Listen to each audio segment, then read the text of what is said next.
This has fostered the rise of the rule of lawyers, not the rule of law, created unnecessary division in the country, and suppressed free speech across society.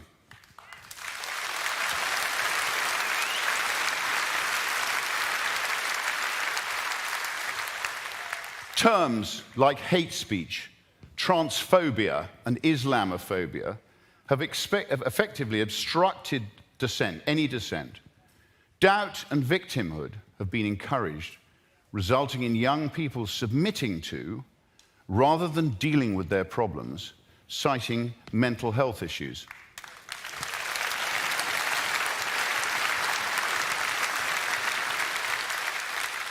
Parents have been marginalized, and the Cass review is sadly too little, too late. The Financial Services and Markets Act of 2000 gave regulatory power to the Financial Conduct Authority and the Prudential Regulation Authority, who have severely damaged our capital markets, embedding Stonewall philosophy into regulation. It is ironic that after the recent Labour landslip election victory,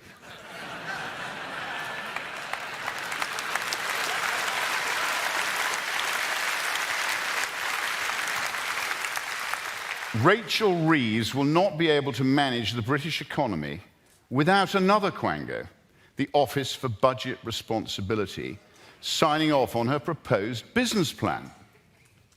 Their track record of forecasting has been lamentable, and they will no doubt be blamed for the inevitable failure of a statist Labour approach to economics.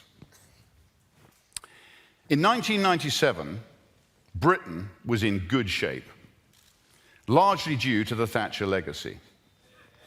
We knew who we were.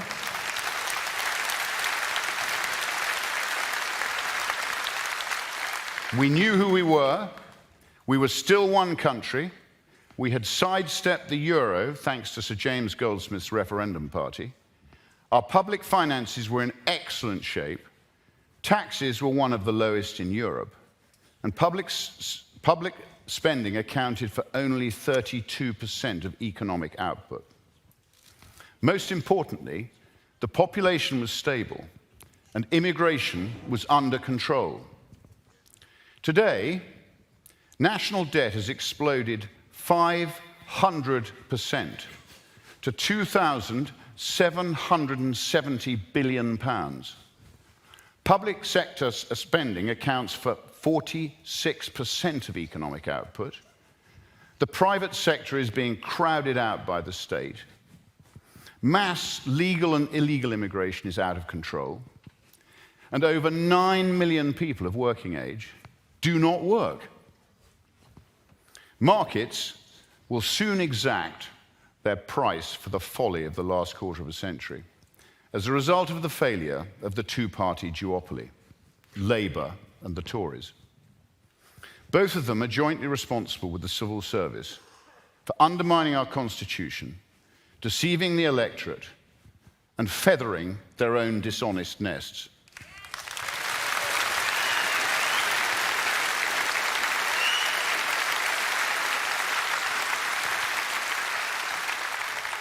Reform is now the last hope for a return to some form of normality.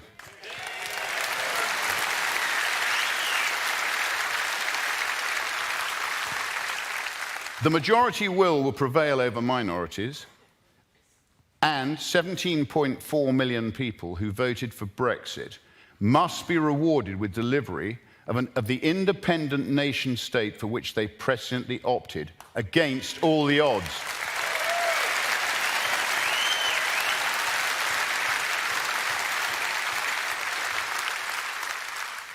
Damaging legislation must be repealed, the size of the state drastically reduced, and total power must be returned to Parliament, who are accountable only to the electorate.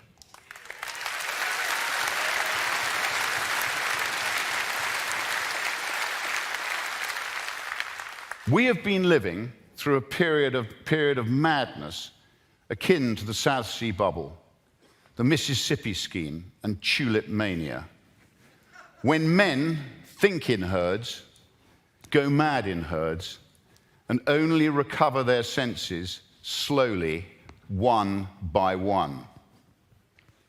Reform has now established the beachhead in Parliament, which Nigel identified as our primary aim. We need to restructure into a proper political party, fight and win local elections at both county and borough level, and carefully select our team of candidates to win the next general election.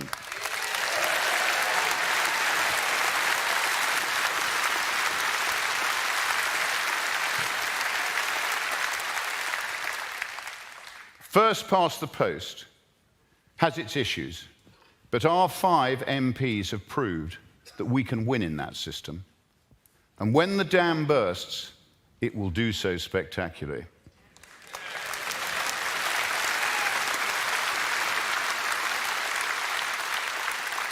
We have a plan to help support our candidates and guide them through the experience we have gained over various electoral forays.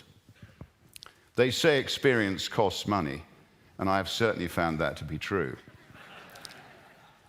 Our country, our history, our freedoms, and our independent sovereignty are impossible to value. It is now a case of not just can we win, we must win.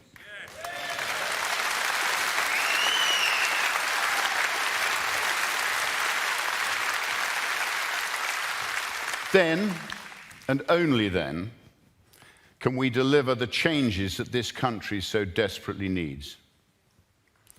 Let's end two-tier policing.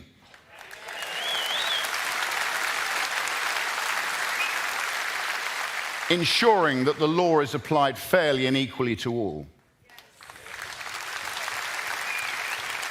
Let's back small businesses.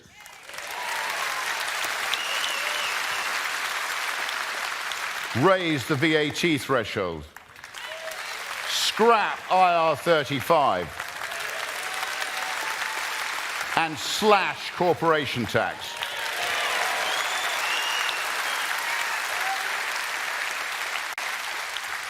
We must reward risk-taking entrepreneurs who build businesses, employ people, create wealth, and above all, pay taxes.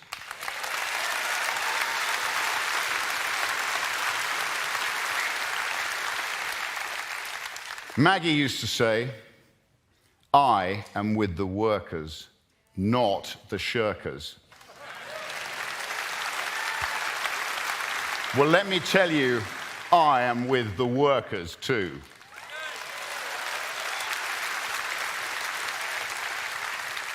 Let's scrap every diversity-related role in a vastly reduced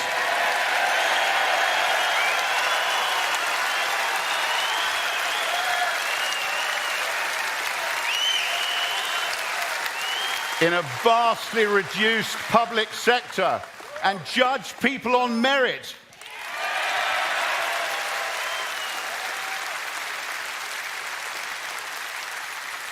Singapore propagated a small, highly paid, effective state based on merit alone, and now enjoy GDP per capita twice as high as that of the UK. Let's repeal the Human Rights Act of 1997.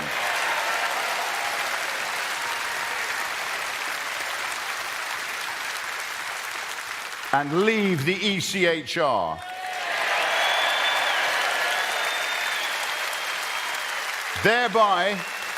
Thereby stopping the influence of foreign judges on British law.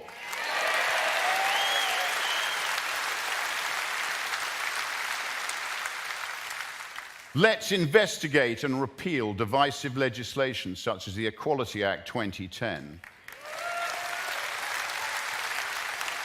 and legislation that has bloated the state with quangos such as FUSMA 2000.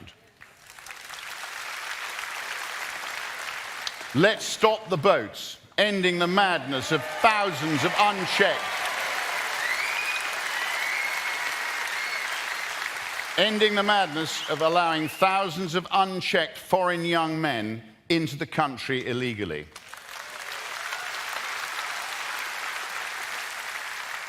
Let's responsibly defund the monopolistic, malign BBC.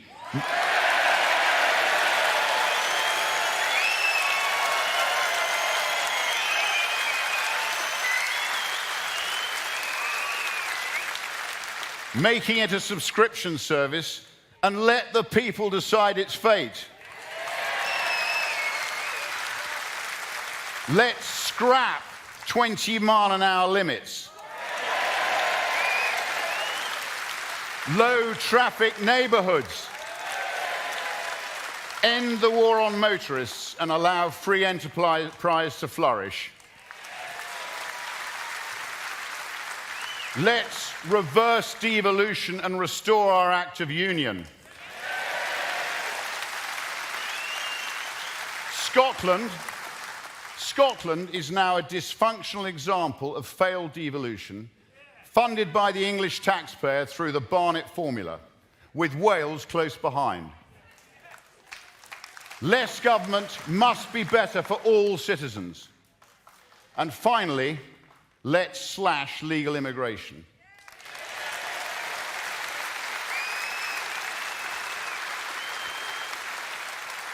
To put it simply, we are full.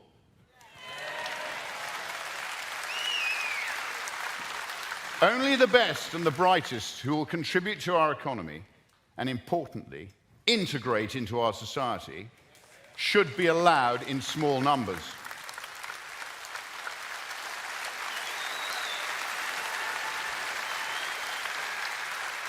Uncontrolled mass immigration is the root cause of so many of our issues, yet the political establishment refuses to acknowledge it. Either they're incompetent or they're lying.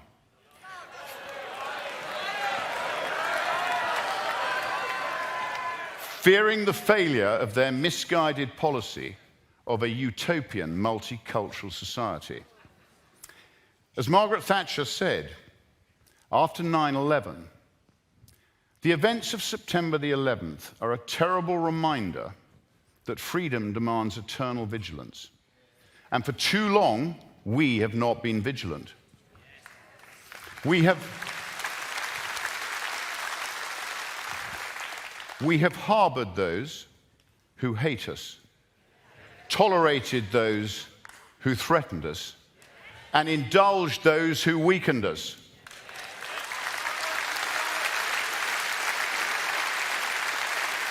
Did anybody listen? When I asked Keir Starmer at PMQs, did he agree that allowing millions of immigrants into the country since 1997 had damaged our communities and undermined our public services, his lame response was that he was unsure of my numbers.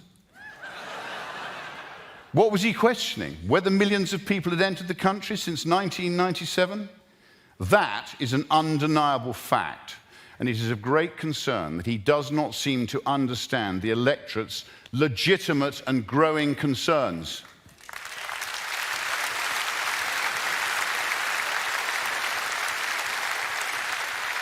Sadly, his instincts as a human rights lawyer, from which he has earned his living, is embedded in his DNA. The current formula simply isn't working, and change is now essential. Challenging the over-complex legal system is hard for a law-abiding nation. But the silent majority now needs the courage to call out the dysfunctional state of Britain before it's too late. As Tacitus said, the more corrupt the state, the more numerous the laws.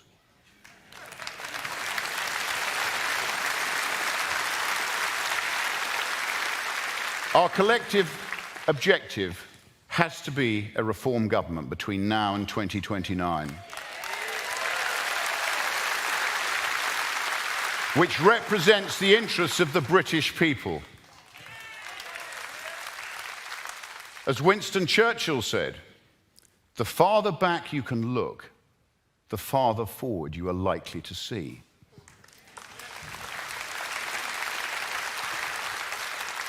In looking back, I came across the view of Socrates on democracy and its vulnerability. He said, democracy must fall because it will try to tailor to everyone. The poor will want the wealth of the rich, and democracy will give it to them. Young people will want to be respected as elderly, and democracy will give it to them. Women will want to be like men, and democracy will give it to them. Foreigners will want the rights of the natives, and democracy will give it to them. Thieves and fraudsters will want important government functions, and democracy will give it to them.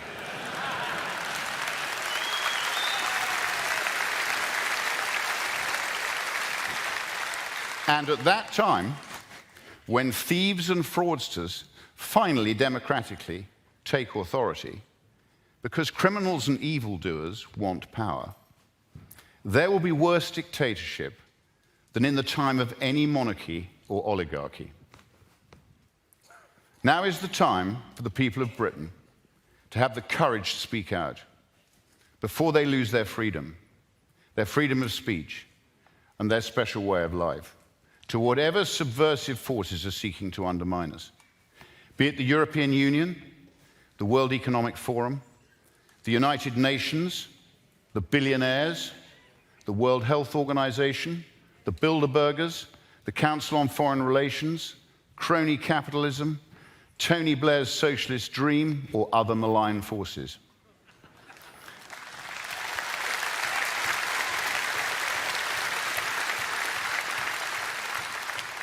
Reform represents the people, fairness, common sense, and an accountable government in Westminster for the British people.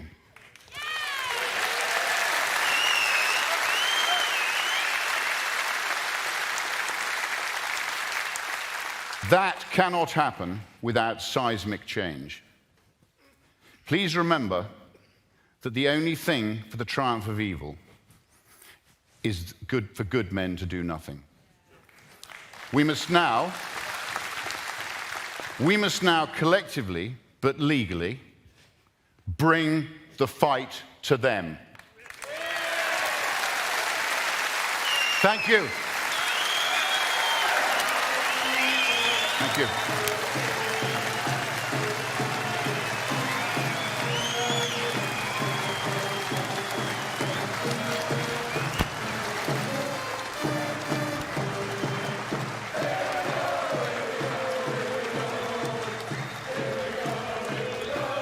Ladies and gentlemen, just a quick note about tomorrow, the second day of our conference.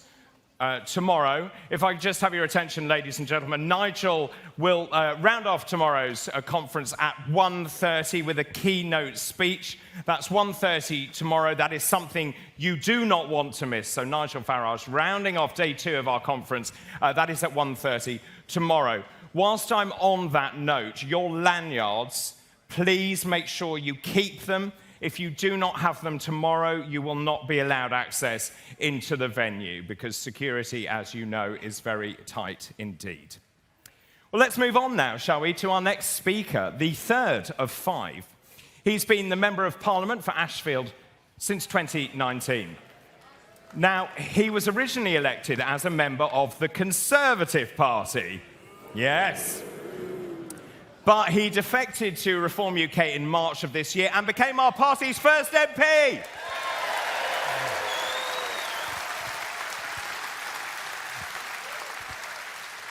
He was subsequently re-elected for Reform UK at the last general election. Ashfield born and bred, he originally started life as a coal miner. Now, his views have stayed stable as the world of uni-party politics have shifted around him. Now, for years, he was the most sought-after ticket on what they call the Tory rubber chicken circuit. That is the nickname given to the endless parade of dinners that political candidates must attend during a campaign to meet donors, also to raise money. But he finally saw the light He had the courage to come over to Reform UK. Courage which many of his former colleagues in the Tory party now wish they had had.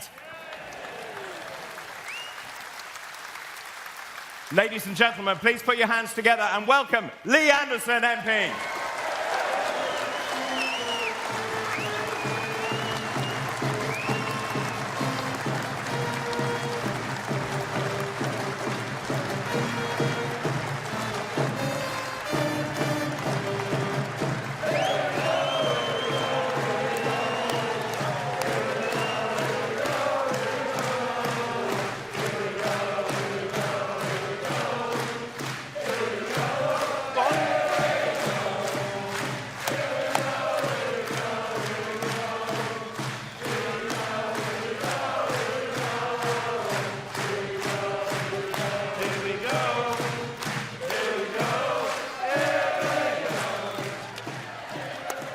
Well, that were brilliant, that were.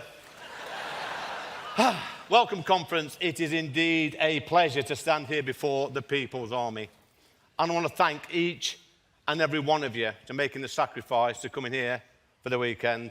I know times are tough. I know money's in short supply. I know many of you have had to have a day off work, hotels, travel, childcare. So from the bottom of my heart, thank you for coming today.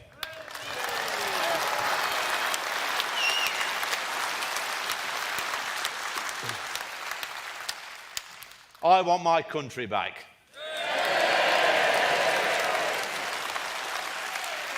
The question is, do you want your country back? Amen for that.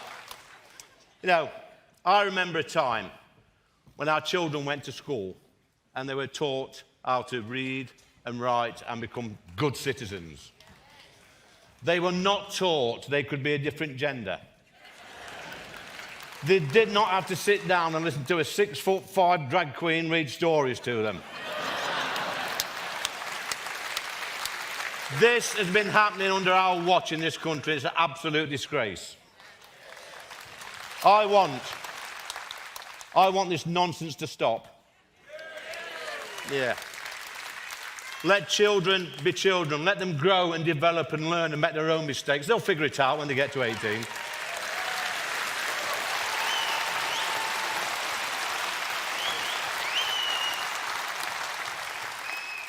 Just because a little boy picks up a doll, it doesn't make him a girl.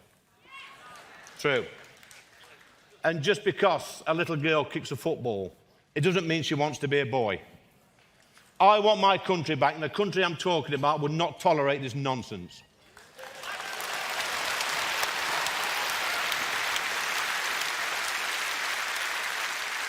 Over the past few years, nearly 150,000 illegal migrants have crossed the English Channel, and they've been picked up by British boats and then placed in 4-star hotels, given free legal advice, and then allowed to settle in our country. It's a disgrace.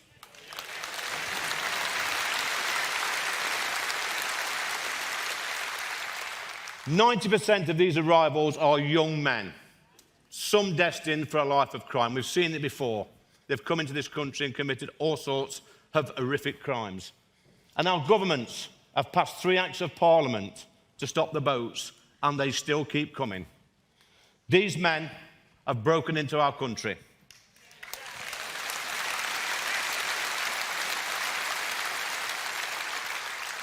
And guess what, conference? I do not want them here. Come on.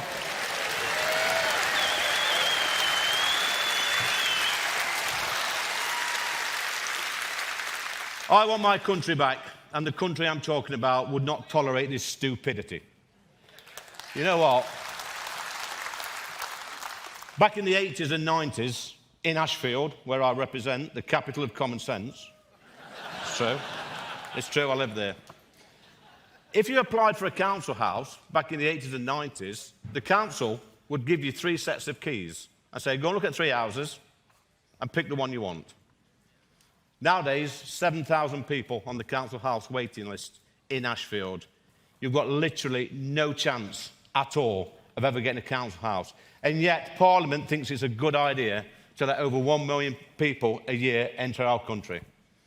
That's hundreds of thousands of extra people putting extra pressure on our public services, whilst decent, hard-working Brits can't get a dental appointment, a GP appointment, a school place for their kids.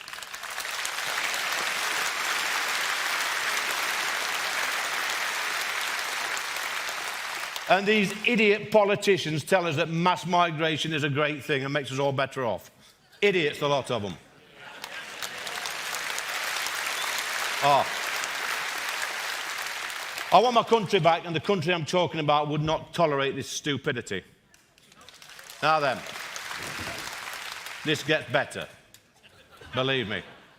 Back in the day, if we had civil unrest on our streets, you could be rest assured that our boys in blue would quickly be on the scene and get stuck in, so decent folks could go about their daily life.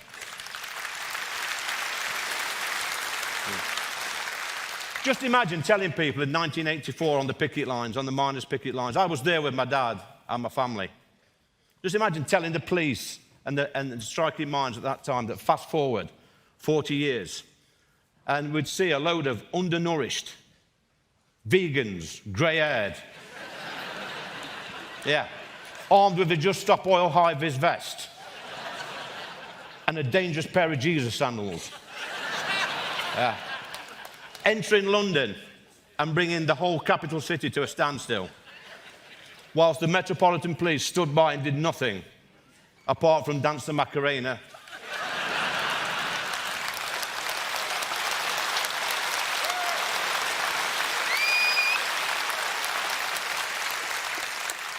And admire the latest rainbow on their police car. It's true. I want my country back. And the country I'm talking about would not tolerate this stupidity. No, it's true. What about net zero? What a load of rubbish that is. Yeah. Let me tell you, these lunatics that keep banging on about net zero, let me tell you about Drax Power Station in Yorkshire, North Yorkshire. This is a power station that used to burn coal from a nearby coal mine. Now, what does it burn now? It burns wood. Genius. This wood, by the way, comes from America. We are literally chopping down forests and trees and putting them on diesel-guzzling cargo ships, sailing them across the Atlantic, setting fire to them in Drax Power Station. And that's classed as renewable energy. Not only that we subsidise this power station by £1 million a day. It's cost us £11 billion so far, whilst we've got shale gas, oil under our feet. It's nonsense.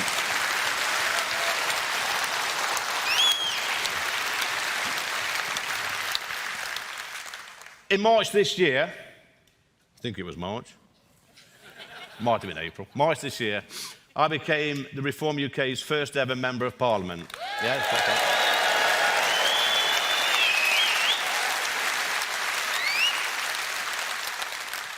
You will also know that this was just after a few supposedly controversial comments I made about Mayor Khan.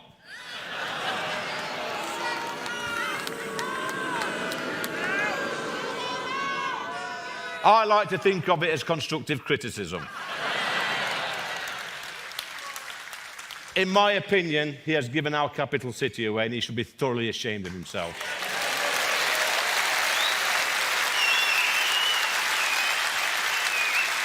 Yeah. I was told at the time that I must apologise to Labour's mayor in London. Yeah. Oh, let me tell you now, conference, I will never apologise to that man.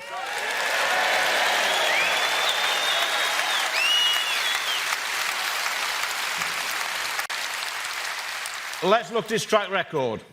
Overall crime up by 21%, violent crime 35%, homicides 5%, knife crime 54%, sexual offences 51%. It should be him who's apologising to the people of London.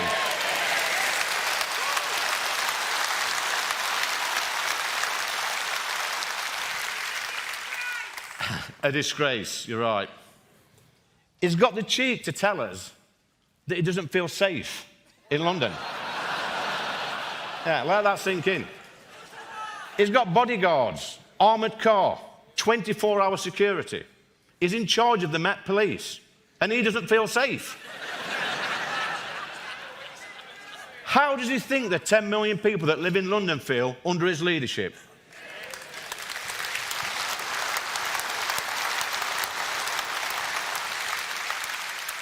This man needs booting out of office for the sake of London.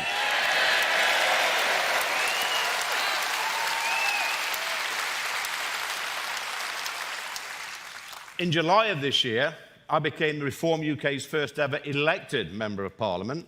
Yeah, you can clap for that as well. And let me tell you, that's a much better feeling being re-elected than the first time round, because I had a massive point to prove, as you know. Yeah.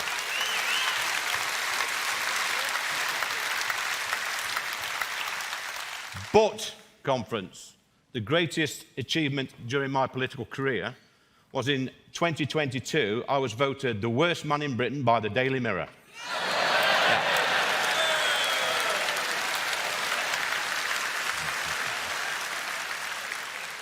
Now, that's a feat even Nigel Farage cannot surpass. There's no chance. But I'm telling you what, it was a close-run race that year, because in second place, hot on my heels, was Prince Andrew.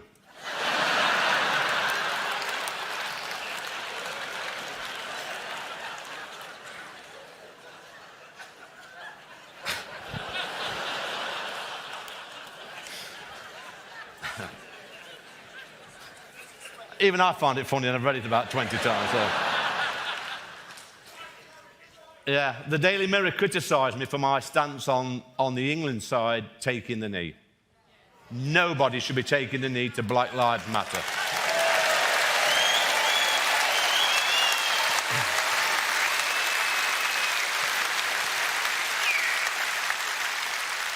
They also criticised me over some supposedly controversial things that I've said. Listen, it's not controversial to call out BLM. It's not controversial to be concerned about what our children are being taught in schools. It's not controversial to be concerned about mass immigration. It's not controversial to be concerned about rising crime in our country. And it's not controversial to defend our history, our heritage, and our culture.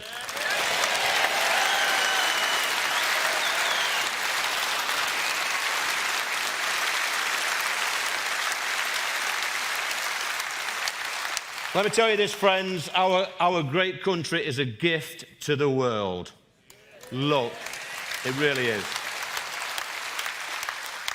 Look at the gifts we've given to the world: the Industrial Revolution, steam engines, mining, mills, shipbuilding.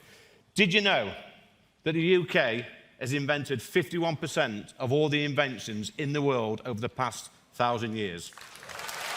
Incredible.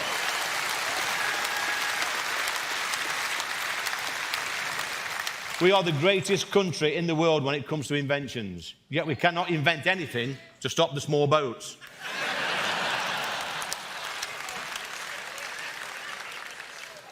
Look at the sports that we've given to the world: football, cricket, rugby, golf, tennis, hockey, badminton, squash, table tennis, boxing, snooker.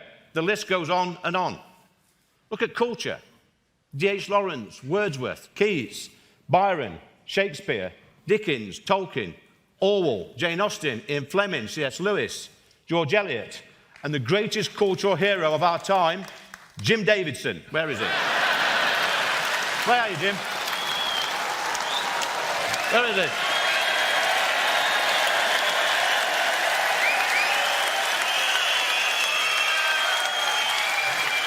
Told you.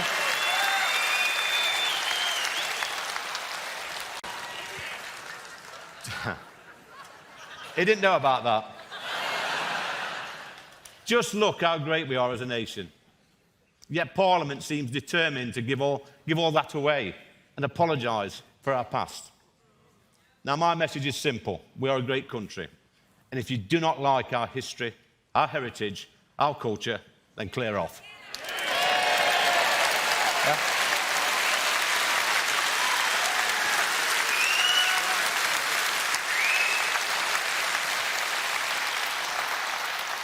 Is that plain speaking enough for you? Is that, yeah?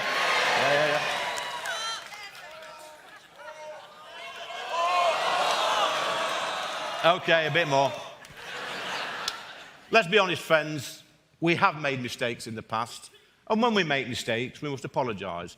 And we've been responsible for some awful things. Things like the BBC.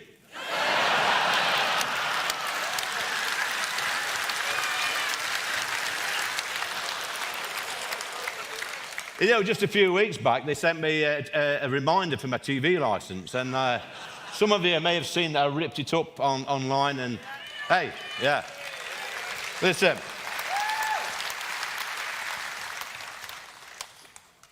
Guess what? They've sent me another.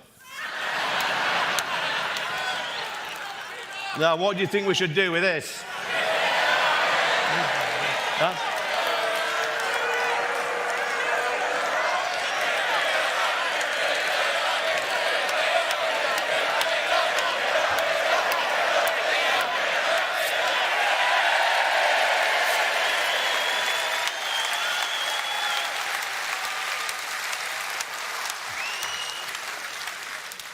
Friends, we have a real battle on our hands to save our great country. You know this. But it's you, the People's Army, that is our last defence, because Parliament's given up on us. We've got 5 MPs now, and I'm proud to be one of them. And our membership is growing every single day.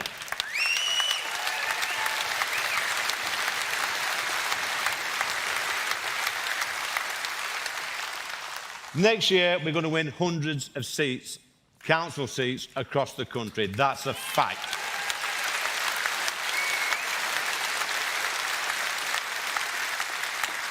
But we must take this fight to Parliament so we can take back control of our country and win the 2029 general election and put Nigel in number 10.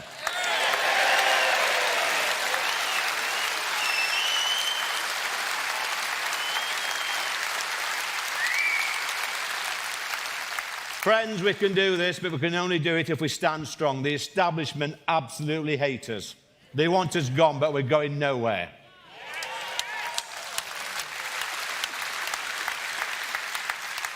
They will not allow us on the select committees as they do not like scrutiny. And they do not want us on GB News either. They are trying to cancel us. But we have 4.1 million people in the People's Army, and it's growing every single day.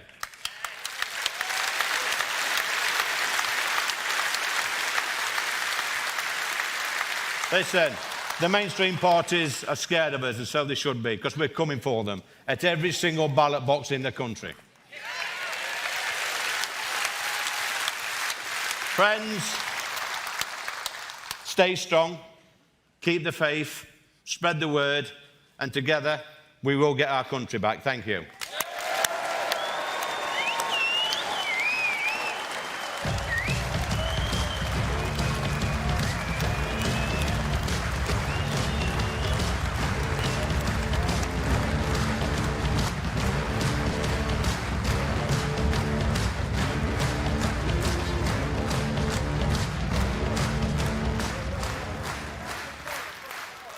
Well, now, ladies and gentlemen, it's time to introduce a man I have spent far too much time with.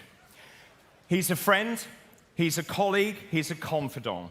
And without this man, this party quite simply would not be here.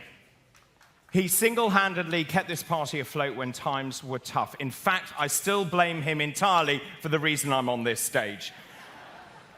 It is my great honour to introduce someone who is often described as one of the bad boys of Brexit. I like to think of him as the Nigel Havers of the right wing. He is the thinking woman's crumpet. Ladies and gentlemen, please welcome the Deputy Leader of Reform UK, Richard Tice MP.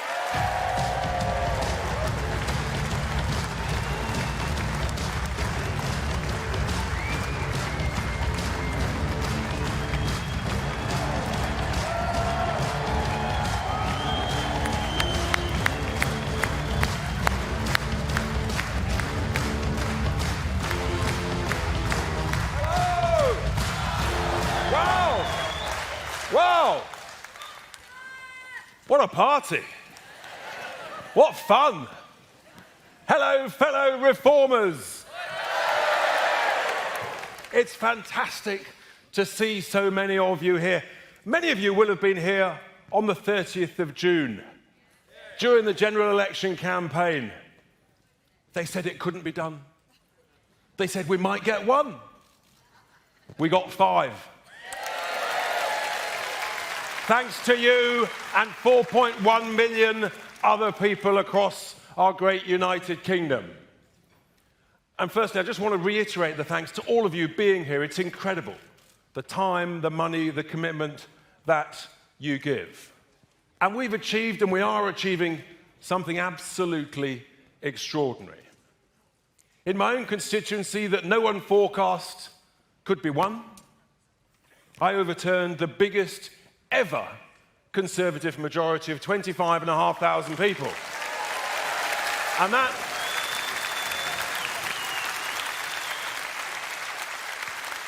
that was with your help, with the constituents' help, but also in particular the help of my brilliant team who are here today, led by the amazing Ryan and Co. Please give them a round of applause. Now, it's quite a moment. It's quite a moment arriving in the House of Commons, being led by, some might call him our chief whip, but the truth is, the great Lee Anderson, wasn't he good earlier? My word, wow. Our Lee, he's a brilliant tour guide, absolutely brilliant. The House of Parliament, big place. He said, don't worry, lads, there's only 3 important places. The chamber, the bar, and the smoking terrace. Now, importantly, I'm not going to tell you in which order he thought was most priority. But I have to tell you, it is quite a moment as you go into the chamber, which is much smaller than anybody can believe. And the last thing you see as you go into the chamber is that statue looking down at you, wishing you luck, and wishing you belief in our great nation. Yes, the statue of Sir Winston Churchill. It sends a shiver up my spine every time I go past.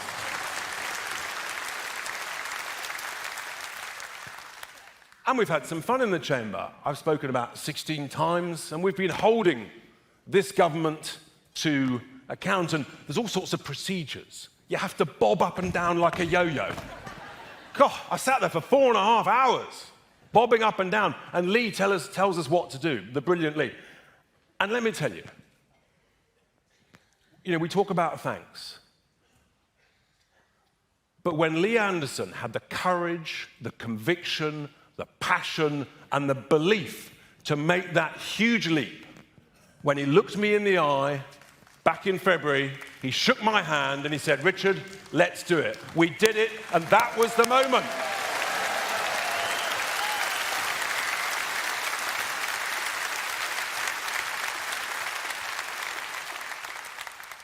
Absolutely vital. Now, this conference, putting this on, doesn't just happen. And talking of thanks, the next speaker, our new chairman, is doing a brilliant job. Without Zia Youssef, this would not have happened without his incredible team. Zia, many, many thanks. Incredible. And of course, when the great man speaks shortly, my thanks to Nigel for saying, yes, I'm going to do it, we're going to go for it, and we're going to save Britain. And that is huge. Now, here we are. Do you remember back in January, I came across this funny word, Starmageddon. Even the Daily Mail's now latched onto it. The issue is, I didn't realise after 11 weeks of Labour government, we'd be talking about Starmageddon on steroids. Now, I must declare an interest here. It's important to declare this interest. I have paid for my own suit.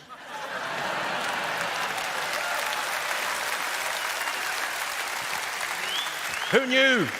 I don't know, what do I call him? Do I call him Sponger Starmer? Do I call him Scrounger Starmer? Do I call him Free Gear Kia? Or do I call him Starmer the Granny Harmer? Unbelievable what he's already doing to our country. Truly unbelievable. As it is, unbelievable. I mean, 22,000 pensioners in my constituency of Boston and Skegness, you can see on the screens behind. 22,000 pensioners have had their winter fuel allowance taken away from them. Elizabeth shook my hand and burst into tears of fear. It is an absolute disgrace what this Labour government is doing to our pensioners and to our country. It's also an absolute disgrace what the establishment have done to our country over the last 10 years. They've come across they've imposed on us, the British people, 3 cults. The first one was the cult of mass immigration. They told us it was a brilliant idea, it would be good for us. Really? How's it going, folks? 8 million later, do we feel better off? Do we feel that our public services are working better? And I tell you what, last week was a really important week in our country. Last week, all of these 3 cults were exposed for the fraud, the con, and the lie that they are. Last week alone, the Office for Budget Responsibility, that great institution that Rachel Thieves loves, the Office for Budget Responsibility admitted that actually low-skilled migrants never contribute to our country more than they take out. But we've been told the opposite for decades. The great lie exposed of mass immigration being a benefit to the United Kingdom. The second cult, this sort of new religion that we had to bow down to, and if you don't, you're a dreadful person. If you don't bow down to these religions, if you want to express concern about immigration, no, you're a bigot and we'll cancel you. Well, if you don't bow down to the cult of the NHS, then you're a bad person. We're going to cancel you. Apparently you want to privatise it. No, we don't. We just want a healthcare system that works in our country. Thank you very much. Even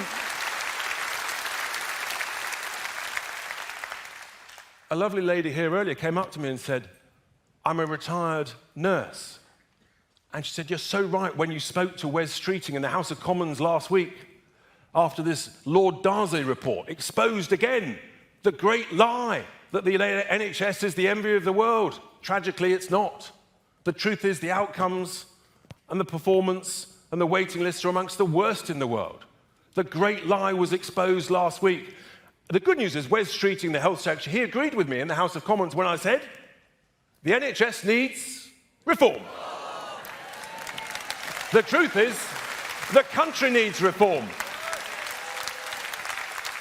Now, so that's the second cult that has been exposed last week. But the third cult that I want to focus on is the cult, this new religion of net zero. Oh, God. I mean, honestly, but it was all exposed last week, wasn't it? And then there's my new best friend, I'm only joking, Ed Mad Miliband. He is, in this extreme cult of net zero, he is the chief zealot. He really is. He's absolutely obsessed. In the chamber, he's like a man possessed. I actually had to leave the chamber. My blood was boiling. It's unbelievable. He wants to cover all our farmland. My constituency of fertile land. He wants to cover it with solar panels. He doesn't care about blighting the countryside with hundreds and thousands of huge 50-metre pylons, including across my constituency. This man is a danger to our economy. He's the most dangerous man in Britain to our economy today. Last week we had thousands of jobs sacrificed on the altar of net zero in Port Talbot. The business secretary had to admit that he agreed with me. We have a problem with our energy prices, our electricity prices. Yes, we absolutely do, because of the madness of net zero. That's the reason that those jobs are being destroyed. That's the reason that 400 plus jobs have gone in the Grangemouth refinery that's being closed, announced also last week. Absolute insanity. There's thousands more jobs going to go, sadly, in Scunthorpe. And then we had the other news. Yes, They're not going to proceed with the coal mine in the northwest. Hundreds more jobs lost. And there's a reason we're going up in the polls in the wonderful nation of Scotland, and that's because the oil and gas industry is terrified about the destruction of those jobs there. As you can tell, I've got to be honest, I'm pretty wound up about this. It may have come across. So, quite right, sir. Are you wound up about this? Yes! Excellent. We're all on track. They are. It's unbelievable what's going on. And when you travel to other nations who have been lucky enough to enjoy, like we do, oil and gas energy treasure, do you know what they're doing? They're all extracting oil and gas as fast as they can. In the Middle East, nations like the UAE, Qatar, Bahrain, in the US, in Asia. And let me tell you, when you read their newspapers and you watch their TV, there are two words they don't talk about. Their eyes on the phone. They never mention the words net zero. Do you know what they're doing? They're laughing at our naive stupidity. Absolutely laughing as they steal our jobs and our money. They cannot believe the negligence of our establishment. We've got all this energy treasure under our feet. Lee mentioned it. Oil, gas, shale gas. And yet, brilliant. Hundreds of billions of pounds worth owned by all of us. And yet, no, I tell you what, folks, this is a really good financial idea. Let's leave it there. For God's sake. I mean, honestly, it's utter madness. It's negligent. It's outrageous, and I tell you what,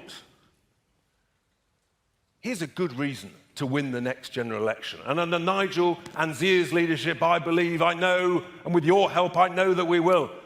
The first thing we should do when we win the next general election, folks, is to scrap net zero.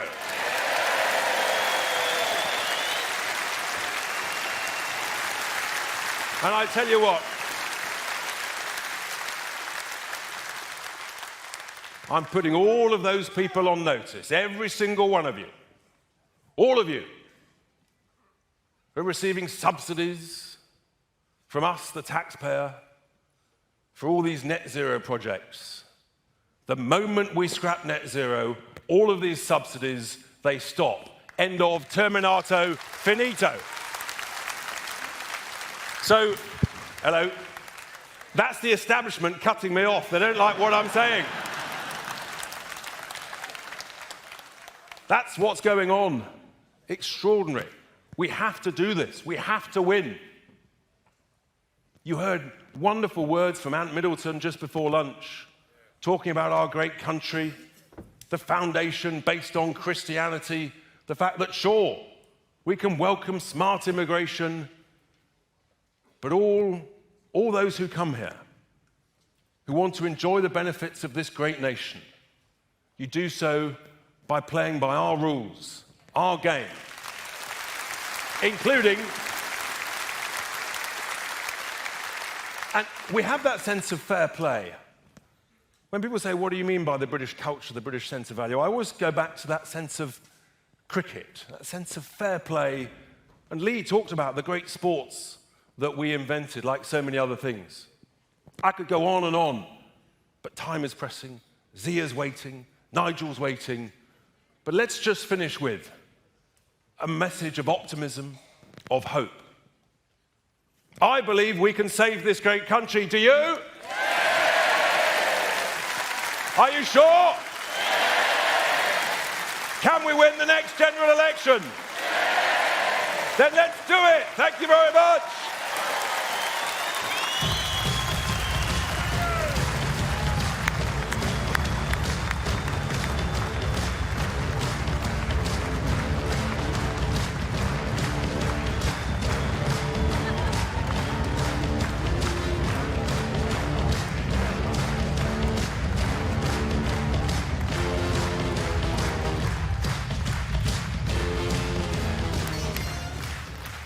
Now, ladies and gentlemen, I mentioned earlier that Reform UK was a start-up built from the ground up and built in record speed thanks to the hard work and dedication of so many of you and so many volunteers generally. But now our new chairman, Zia Youssef, is professionalising the party at a speed never seen before in British politics. Under his tenure, the growth of this party has been exponential. Now, as you've heard already, we're not just targeting council seats, but also the Welsh and the Scottish parliaments in 2026.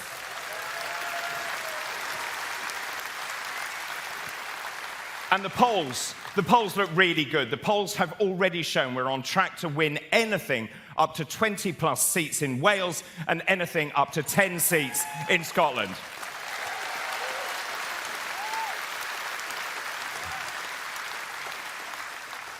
Our new chairman, well, he's a bit of a legend, a very successful businessman, born in Scotland to Sri Lankan parents, gained a scholarship to school, founded his own business, grew it to become one of the fastest growing companies in Europe, and very wisely, he sold it. Now, he first became engaged with this party before the election, and he has quite a job on his hands. He's been charged with making this party an election-winning force. Ladies and gentlemen, please welcome our chairman, Zia Youssef.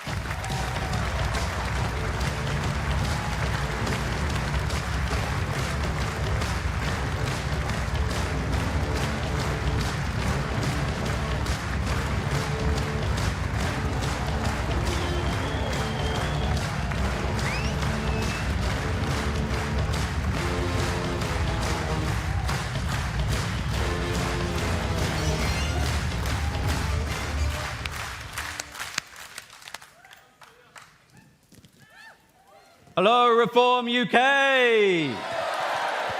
Are you fired up? Good! You should be fired up, because Reform UK is on a roll. We have the wind in our sails.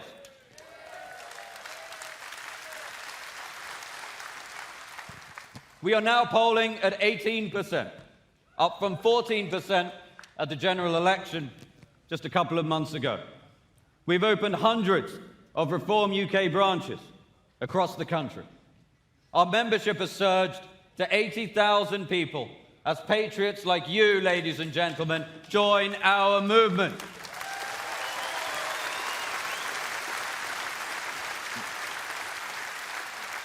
We have all the momentum in British politics, and we are just getting started.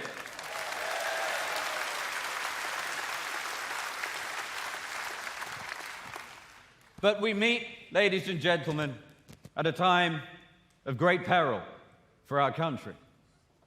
Working people in Britain feel betrayed, demoralized.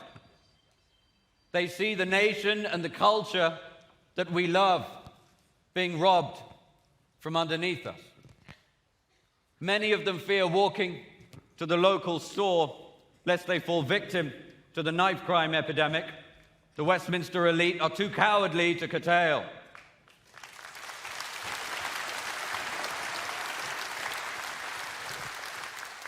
And should they raise concerns about any of this, they're insulted and they're smeared. But as awful as Labour are, they're no more than the Tories on Fast Forward.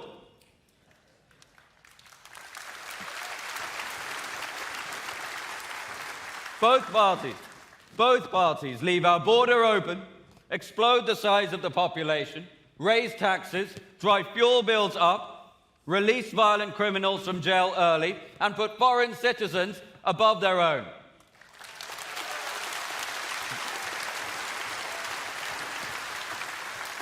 And there are real consequences to this. A third of young adults in this country cannot even afford to rent a home, let alone buy one. Their future is being robbed from them. Our health service is buckling under pressure. The Tories promised in manifesto after manifesto to bring net migration down to tens of thousands. Each time, they exploded migration numbers to record highs. They left office with that number at 750,000 per year.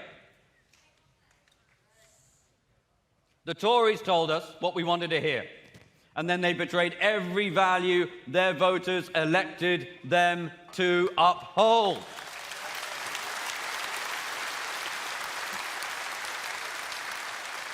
Now, new Tory leadership hopefuls are doing the rounds, promising to tackle migration. This despite all of them being in the government that presided over the greatest betrayal of the British people in history.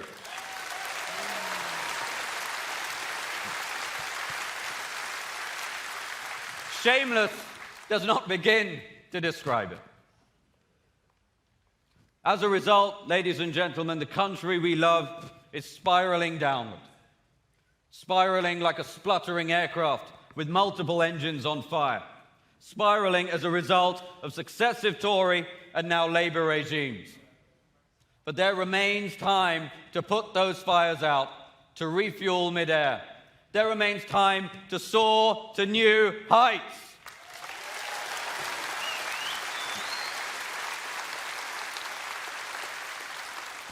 Doing so will take bold, decisive action. And only we can do this.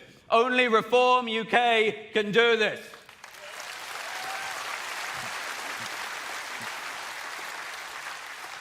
The party structures that underpin the Tories and Labour are too corrupted, too infiltrated. They're designed to churn out leaders who offer more of the same. Ladies and gentlemen, 14 years of catastrophic Tory mismanagement and this new Labour government have brought our country to its knees. They want us to give up. They want us to lose hope. But while this great country may be on its knees, patriots across the land are standing up. Patriots like you, the amazing men and women in this room, are standing up and saying, no, we are not having it.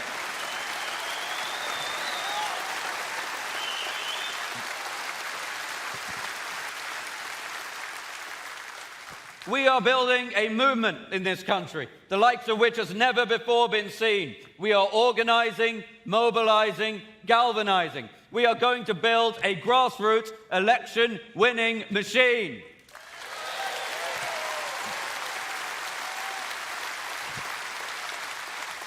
If we do that, and if you do that with us, then, ladies and gentlemen, we will win the next general election.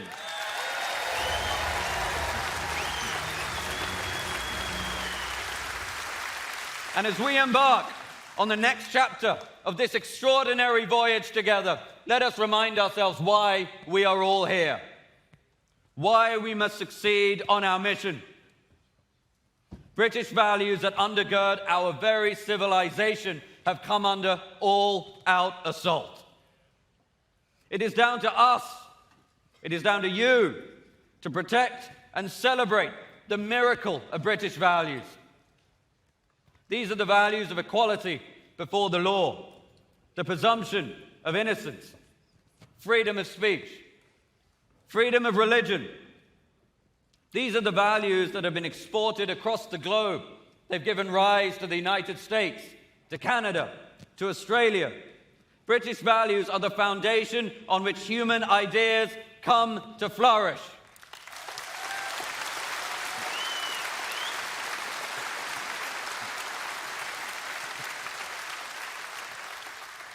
It is no exaggeration that our world would look very different were it not for our great island.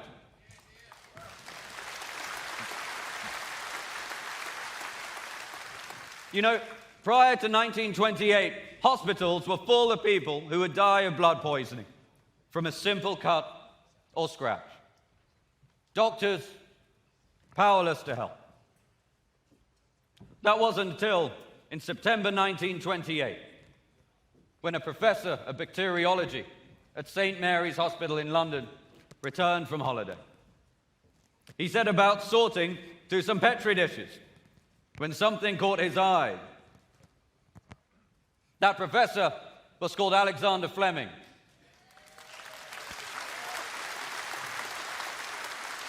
His discovery of penicillin changed the course of history and saved over 100 million lives. The world owes a debt of gratitude to Britain.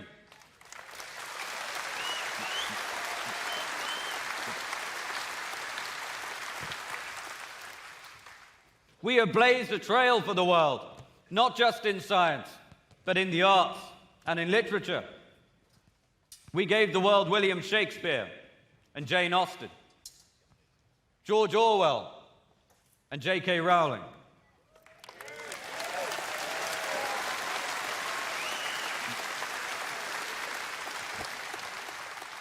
Charles Dickens and Ricky Gervais.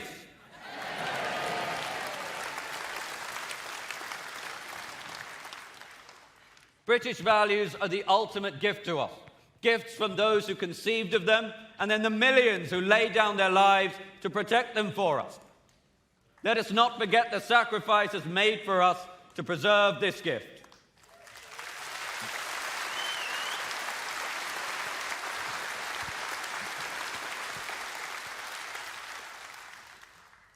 Sacrifices made by men like John Greyburn. Lieutenant Greyburn was born in India and raised in Dorset. He attended Sherborne School, and then he worked for the Hong Kong and Shanghai Bank before joining the war effort in 1940. He became an officer in the Oxfordshire and Buckinghamshire Light Infantry and later transferred to the newly formed Parachute Regiment. On the 17th of September 1944, as platoon commander, he led the first airborne drop into Arnhem during Operation Market Garden. Greyburn's platoon seized the Arnhem Bridge and held it under relentless enemy fire for over 3 days. Almost immediately, he was met by fierce fire from machine guns and was shot through the shoulder. Despite this, he pressed forward with extraordinary bravery.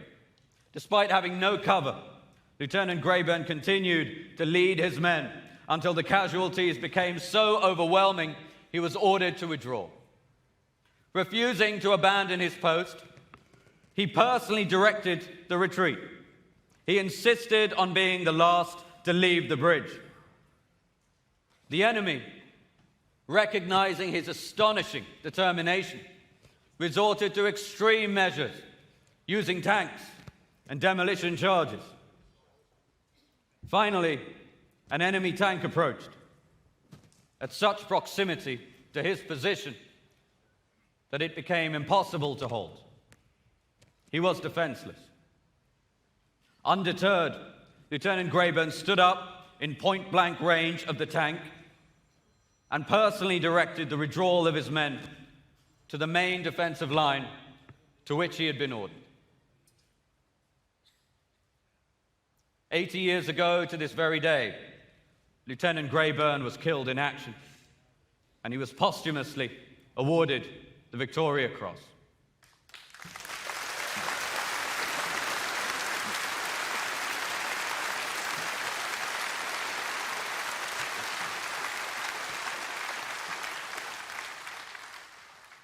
Without his inspiring leadership and personal gallantry, the Arnhem Bridge could never have been held for so long. Stories like this remind us just how much is at stake, how grateful we must all be to those who made the ultimate sacrifice to ensure we enjoy the freedoms that so many now take for granted.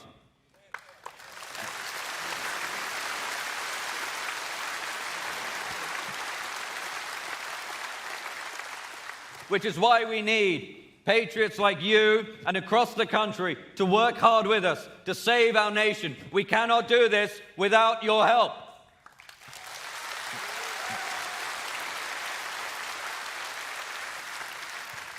Time, however, is short. Our mission, urgent. The 14% of the vote share we won in July was achieved with virtually no ground campaign. By the time of the next general election, we will build the best ground campaign in the country.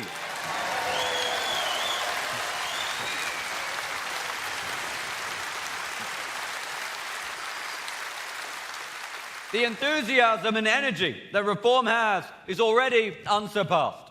What we need are systems and infrastructure to harness it. I've now been chairman of Reform for 2 months.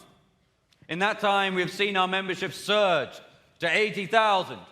We've launched hundreds of Reform local constituency branches and prepared to stand thousands of candidates in local elections next year.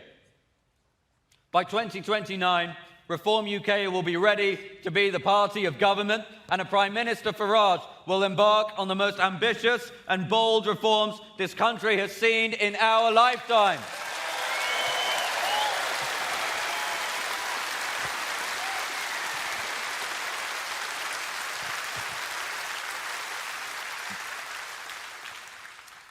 Now, we have been told by an army of skeptics that we cannot do this.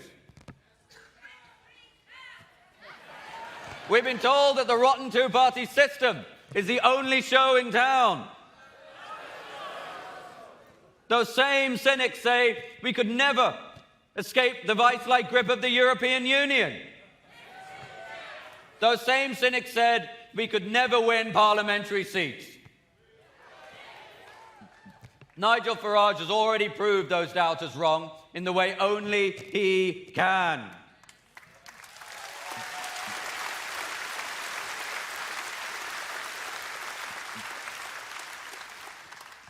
Those same cynics now say that we could never win the next election and elect him as our Prime Minister. Well, we have news for them. Just as has happened so often before in our proud history, the indomitable spirit of the British people will prevail.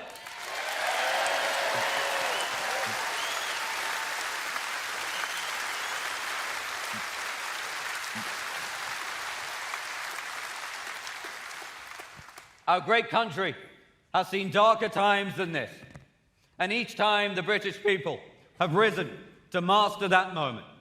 Each time, proud patriots like the ones in this room and across the country have come to Britain's rescue in its time of need.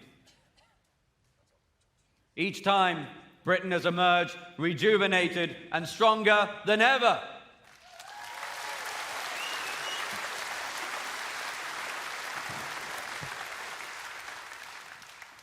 Inspired by Nigel Farage's example, we will never bow to the mob, never succumb to their intimidation, or cower in the face of their threats. For this is a battle for the soul of this nation, and we will not yield.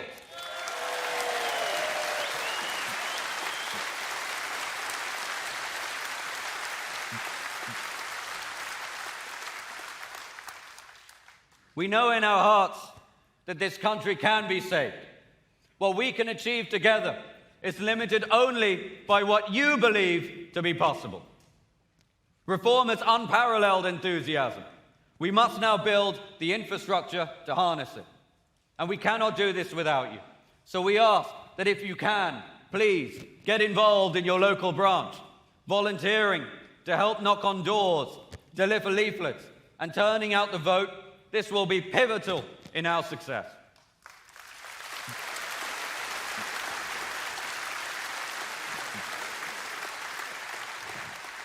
If you do that, we can make huge gains in the council elections next year, perform brilliantly in Scotland and Wales the year after that, and then we will see Nigel Farage at the podium of Downing Street, and we will usher in a new era of hope and prosperity for the United Kingdom.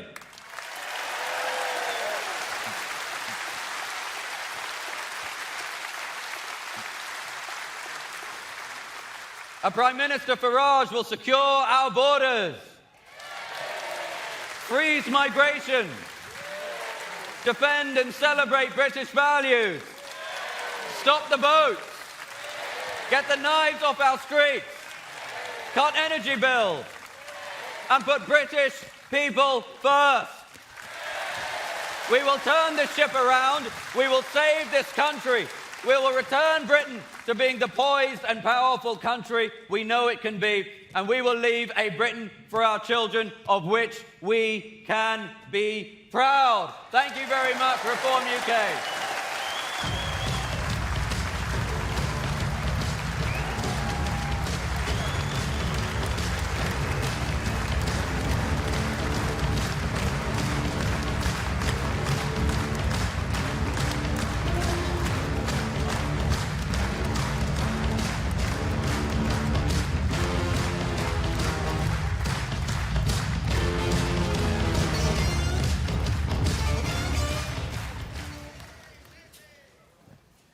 Well, ladies and gentlemen,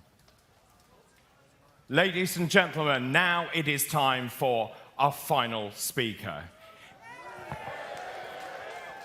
I think it's fair to say he is a true force in British politics. This man I first met when he phoned me and asked to stand in the European elections. Now, he's been variously described by people as diverse as Rod Liddle, the columnist, to Ken Clarke, the former Conservative MP, as the most important politician of a generation and the most successful. There is no doubt this man has changed British history.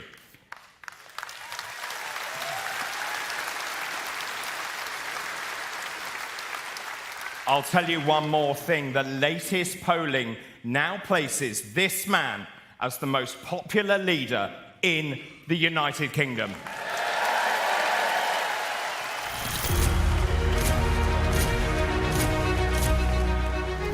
It's over 20 years since he first stood in a by-election.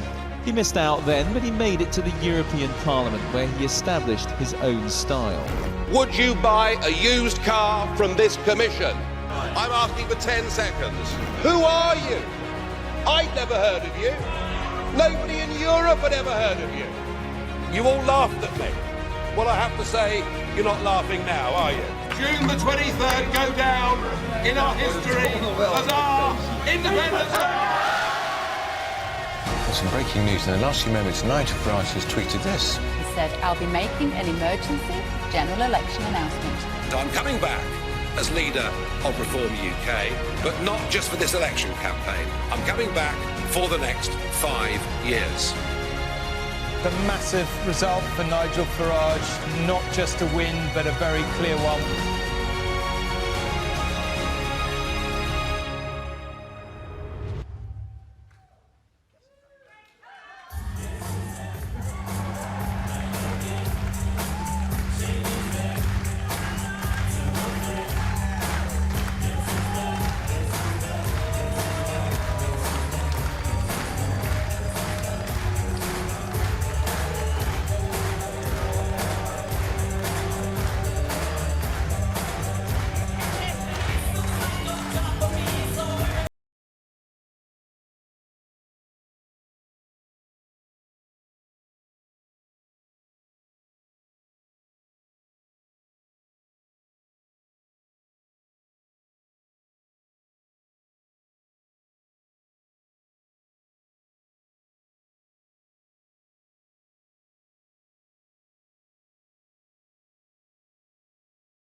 Back again.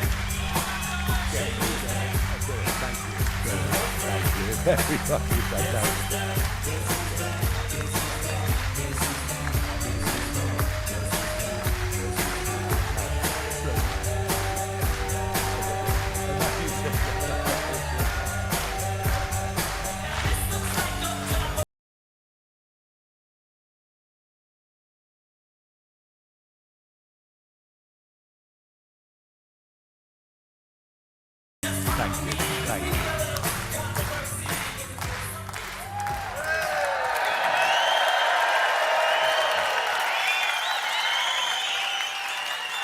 Wow.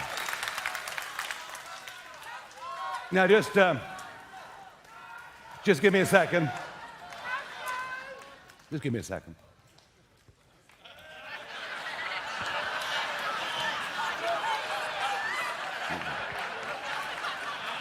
Do you like them?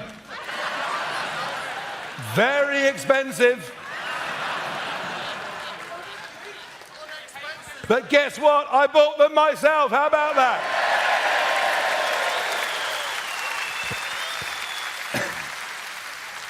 Wow. I got to tell you, the energy, the optimism, the enthusiasm that we've got in this room is not something that can be replicated by any other political party in this country. And indeed,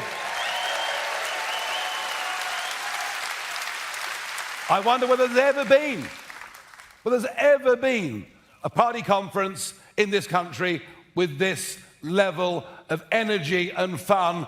Thank you so, so much, all of you, for coming along and supporting us. So it was the middle of May, end of May this year, and my life was going pretty well. I just had a big 60th birthday. I'm in not bad health, which is down to clean living.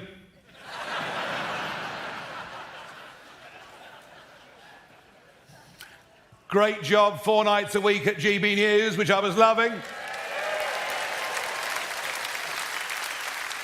Just been voted News Presenter of the Year for the 2nd year in a row.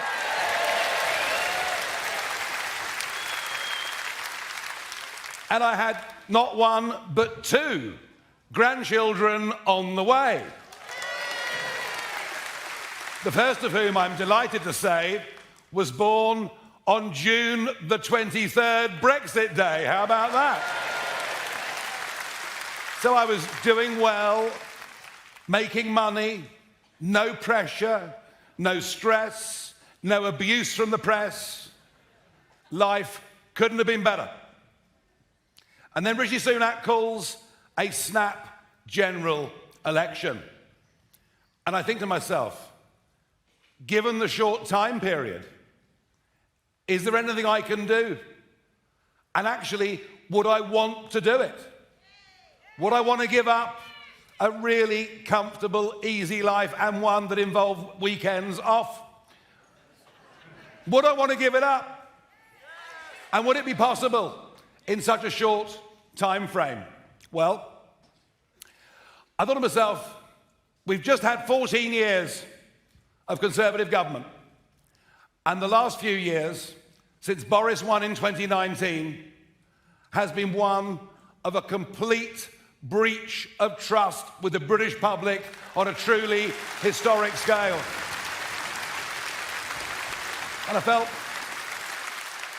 I was upset about it for the damage it does to democracy, but also upset about it because, don't forget, I stood aside in that 2019 general election because we wanted to get Brexit over the line after all those years of agony and struggle. And I thought, well, we have left, but have we taken back control of our borders? No. Have we given our 5.5 to 6 million men and women running their own businesses? Have we deregulated and made their lives easier and better? No. In fact, at almost every level, we've been betrayed. And then I thought about what was happening on our streets. The rise of knife crime, the rise of gun crime, the fear of people, even in the smartest parts of London, to go out for a drink or dinner and for a man to wear a watch or a woman to wear jewelry. I thought about what mass, uncontrolled immigration on a scale the likes of which we'd never seen had done to divide our communities. I looked at the fact that, frankly, without massive public borrowing, there would have been no growth in our economy for year after year after year. An NHS in which you can't get a GP appointment, roads that are clogged beyond comprehension. And frankly, I thought to myself, Britain is broken. And then I couldn't help it. Well, if Britain is broken, then logically, Britain needs reform.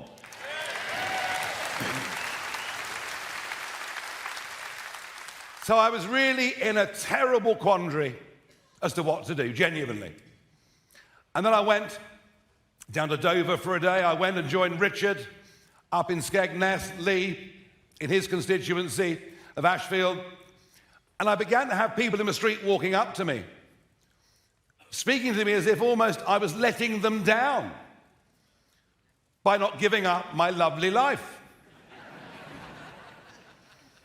Anyway, in the end, I thought, whatever obstacles, the fact we've only got a few weeks, the fact that 40% of the population don't yet know who reform even is, I thought despite all of that, actually, there are two achievable goals in those 4 weeks and 3 days. The first clear, achievable goal was to get millions of votes, and the second, knowing as I do from bitter experience how difficult the first past the post system is, but I believe that we could establish a beachhead in Parliament by getting a few people elected. And I'm proud to say that in the early hours of the 5th of July, both of those objectives were realised.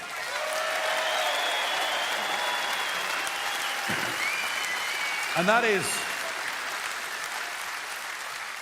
and all that is, it's just the first big step on what I now believe, if you're with me, if you support me, if you're prepared to help me, well, then it will become the first big step on what I believe can be a truly astonishing, historic journey that can do something to do our country good, to honour those that have gone before us, and to give our children and grandchildren a better future. It's the first step.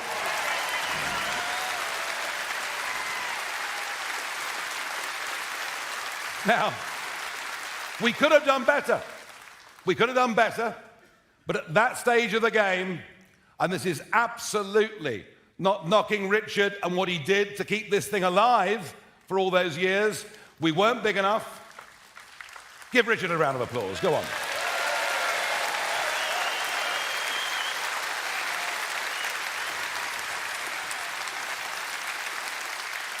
We just, at that stage of our development, we weren't big enough, wealthy enough, professional enough to vet general election candidates properly. And we were let down. That amateurism let us down. We could have won a lot more votes, and there are lessons that we need to learn from that. So as I stood after the count in Clacton, in those early hours of July the 5th, I said that yes, of course, I would represent the constituency, the constituents in Parliament, but I had a job, and my job was to professionalise and democratise Reform UK. That was a solemn promise and pledge that I made to you, the members. On professionalisation, we've made some changes. Richard is now my deputy leader, who also sits in Parliament and subs for me as leader when I am not there. And that was a good, solid, sound appointment. I know you all agree. And then somebody of exceptional talent, who I'd met over a decade ago, reappeared during the campaign on the scene. He's a young man in his middle, late 30s, who's done rather well in life, who is really rather patriotic, who just gave a brilliant speech to this conference, and I really think having Zia as our chairman has already made a massive difference to our level of professionalisation.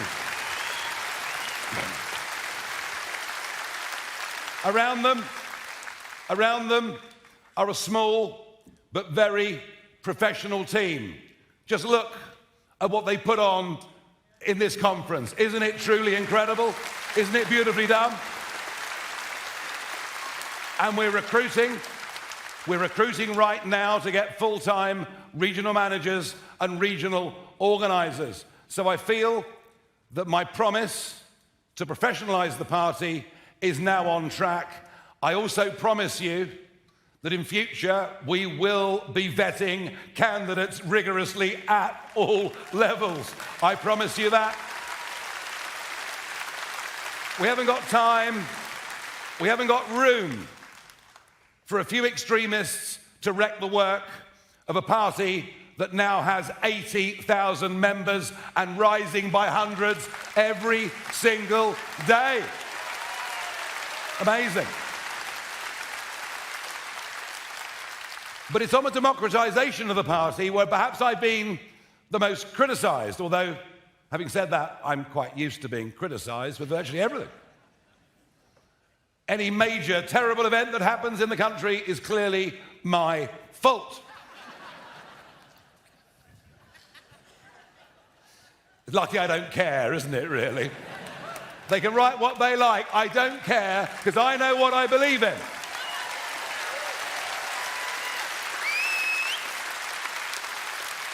Now, I set this up as a limited company guaranteed by shares, and I owned 60% of the shares.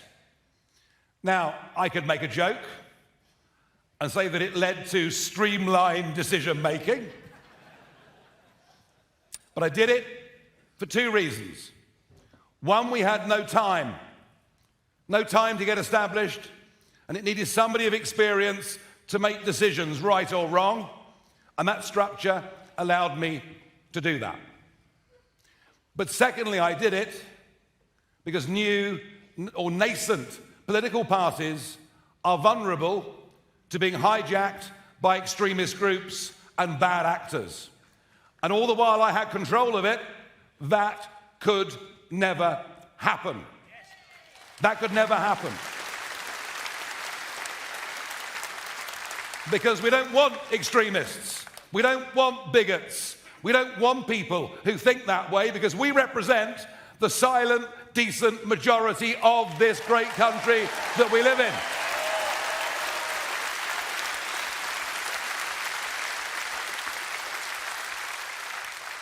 But the time has come.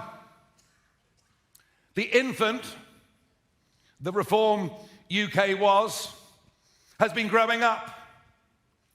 We had the teenage tantrums, which were those that caused us harm in the general election. But we're now at a different point. The party is an adult. And this weekend is when Reform UK comes of age. We've come of age, and so I've got to make, and I want to make, the necessary adjustments. There will be before you tomorrow, well, you've had it already on email, there'll be a vote tomorrow morning on a constitution for the party. We changed the structure of the party.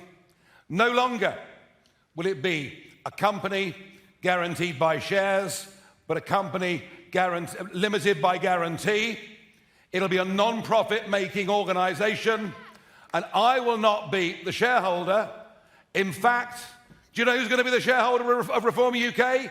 You, the members, will own this party. You will own this party, not me. And we will have a board to manage the party with significant elected representation from the members. And that board will be there to safeguard how we're operating, to prevent entryism. We wouldn't want a Corbyn-style takeover, would we, of our party as Labour suffered a few years ago. But the real story of this conference and of the plan for the future is not the share structure. It's not the management board. It's this.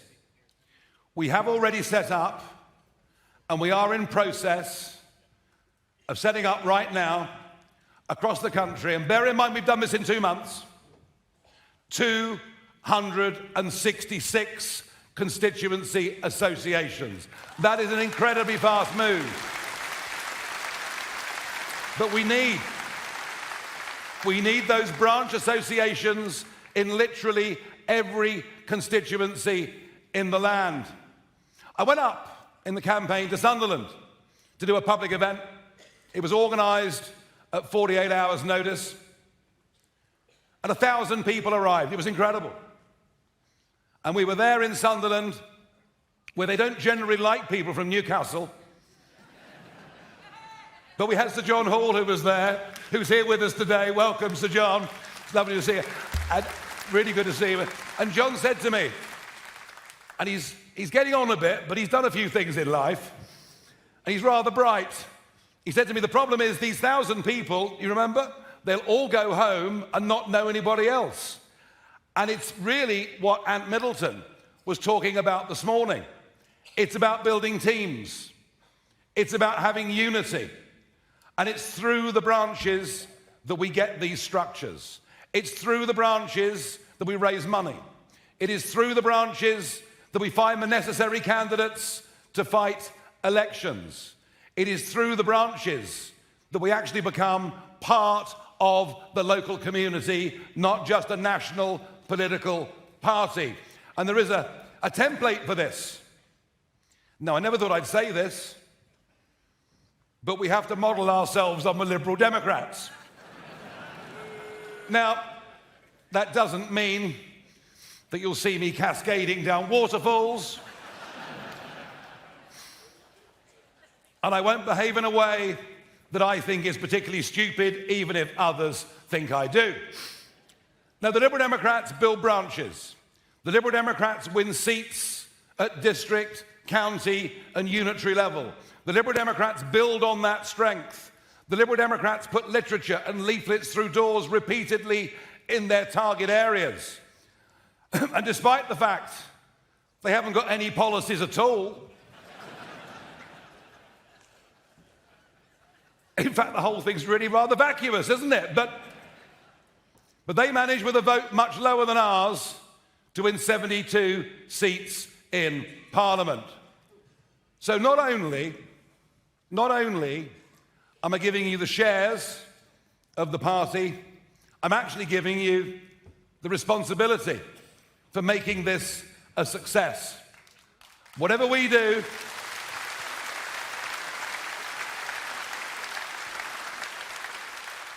whatever I do, or Richard does, or Zia does, or the rest of the MPs do, whatever our management team do, whatever our social media guys do, that can only take us so far. We will not realise our dream unless the People's Army of supporters are organised, unless the People's Army of supporters are helped to professionalise, unless that People's Armies fight elections not just as a paper name on the ballot, but with the intention of winning as many seats as we can. This party will succeed or fail in its historic mission, according to what you 4,000 good folk are able to do and to impart over the course of the next few years. It's up to you. It really is up to you. Now, I'm used to being on impossible political journeys. I was told, Nigel, you're wasting your time. You're wasting your breath. Britain will never, ever leave the European Union. Well, it might have taken a long time, but you know what? We damn well did it against the entirety of the British establishment. And so, when Zia comes along as chairman and says, well, it's obvious, we're fighting to win the next general election. And people think, that Zia bloke, you know, I mean, he might have been all right in business, but he's lost his marbles. But I don't think there's ever been a time when there is greater disenchantment in the two big parties that have dominated our political life for the last 100 years. Labour have not won through love. So the opportunity is there, and that is why we must take the English county council elections next year, plus areas like Doncaster and areas like Thurrock, where the district councils are up. Our first big test of fire comes on the first Thursday in May next year. We're going to need over 2,000 candidates. We're going to need you organised behind them, helping them. I genuinely believe if we get next May right, we can produce a result that is truly astonishing. We can get hundreds and hundreds and hundreds of people elected to councils, to be given positions of responsibility, to make us part of the lives of folk living in their communities. The opportunity is enormous. So I ask you, are you going to help us in this historic mission? Thank you. And we'll go on. We'll go on the next year. Scotland, what a remarkable, well done for coming, thank you. I saw a couple of kilts earlier, I thought they must have come from there. The fact we're neck and neck in the polls with the Conservatives in Scotland already, the fact that a small team managed to field candidates who didn't embarrass us in every single one of those Scottish constituencies, there are opportunities there. In Wales, Wales will elect under the D'Hondt proportional representation system. It is it not, David, the most astonishing opportunity? And these are all our building blocks. These are all the big hurdles, I guess, that we have to get over. But if we succeed in 25, we build even bigger in 26, and we keep going, then I promise you, sky is the limit. Sky is the limit. And, you know, have a look at what we're up against. The journalists are obsessed with who is going to be the next Conservative leader. Who is the one I most want? Who is the one I least want? Well, from what I can work out, one of them is campaigning as a Liberal Democrat. One of them thinks that having worked in McDonald's for a week makes them working class. One of them appears to have had a Damascene conversion from being part of the establishment and the established view to suddenly saying things that many of us in this room would agree with, but lacks any discernible personality whatsoever, and would lead a party that is split down the middle anyway. And the last of the four has got the most inappropriate surname I've ever come across in my life, which indicates an IQ rather higher than I actually believe they have. And the truth is, I don't give a damn who the next leader of the Conservative Party is. I really don't. The point about them, it doesn't matter who leads them, the brand is bust. The brand is broken. People will not go back to them. They've let us down so badly. And as for Labour, I mean, goodness me. Have you ever known a new Prime Minister get off to a worse start than Keir Starmer? It's truly shocking. I mean, the message of things can only get worse is hardly inspiring, is it? And now we're living in a state, and you all know it, but they'll deny it in Westminster until the cows come home. We're living in a state with two-tier policing. We're living in a state with two-tier justice. We're living in a state that is led by two-tier care, and we've had enough already.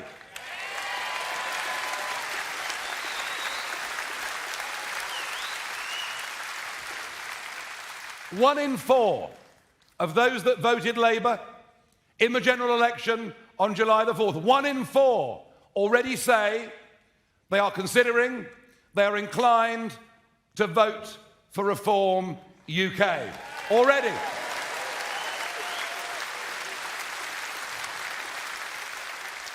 We do not need to change the mind of a single person living in this country, because the silent majority is already with us on the key issues that we care about. We can win the next general election just with the numbers of people that agree with our principles, that agree that family, that agree that community, that agree that country should be the things that absolutely that everybody in British public life campaigns for, because they are the most important things to all of us that live here.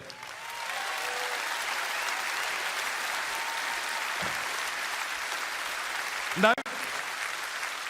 What we have to do is to be credible. What we have to do is to be on the ground everywhere. What we have to do is to show that we can bring success after success after success.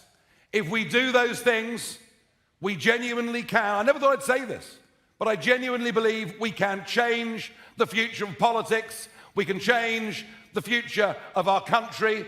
We can perhaps get back a little bit of pride in what it is to be British, what it is to respect our history, what it is to stand up for our values, what it is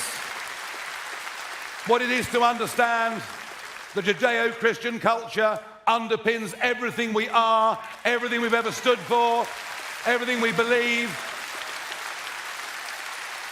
To end this madness that is going through corporate life, that is going through, in fact, most of the public sector. Which reminds me, there's a lady called Dame Alison Rose.